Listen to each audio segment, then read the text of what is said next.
Բարեզ սիրելի հայրենակիցներ, ինձ մի բան է հետաքրքրում, Էդմոն Մարուքյանի վրա այդքան պեչատի տեղ որտեղից։ Քանի կար Նիկոլ Փաշինյանի հատուկ հանձնարարություններով դեսպանն էր, նույն ինքը ծառան, հիմա դարձել ես Վիկտոր Սողոմոնյանի ծառան, այդքան պեչատի տեղ, քո վրա որտեղից։ Ախր ինչի է ստիպում պատմեմ,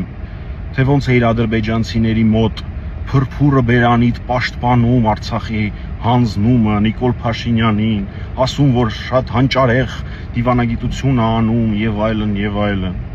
Արման Եղոյանից լավ է իր Նիկոլ Փաշինյանին պաշտպանում։ Դեմը տառնել չէր ելնում էր, բայց դա առանձին պատմություն է։ Ինչքան ես շարունակելու դու ոտի տակ ընկնել Նիկոլ Փաշինյանի դեմ պայքարում։ Դու ով ես, որ Սերժ Սարգսյանի վերաբերյալ քո կարծիքը հայտնես։ Խելոք մնա էլի, ալովդ մնա։ Ինչ վերաբերվում է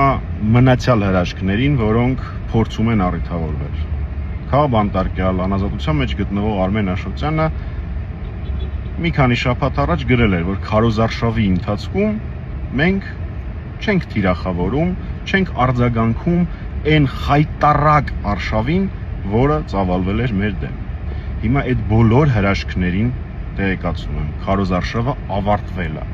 ու յուրաքանչյուրը սկսելու եք ստանալ ձեր պատասխանը։ Շատ եմ ասել ու մի անգամ էլ կասեմ։ Մի ասեք մեր մասին սուտ, որպեսզի մենք ստիպված չլինենք ձեր մասին ճշմարտությունը ասել։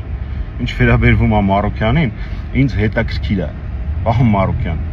հեշտ մաքրվեց Լազարով Նիկոլ Փաշինյանի ծառատատուիրովկան, կարողացար նույն տեղում նոր տերերի տանունները գրել, թե ստիպված ես եղել ուրիշ տեղ այդ նակոլկան կամ տատուն, չգիտեմ դու ոնց ես անվանում, անել։ Լավ եղեք, մենք դեռ շատ գործ ունենք անել։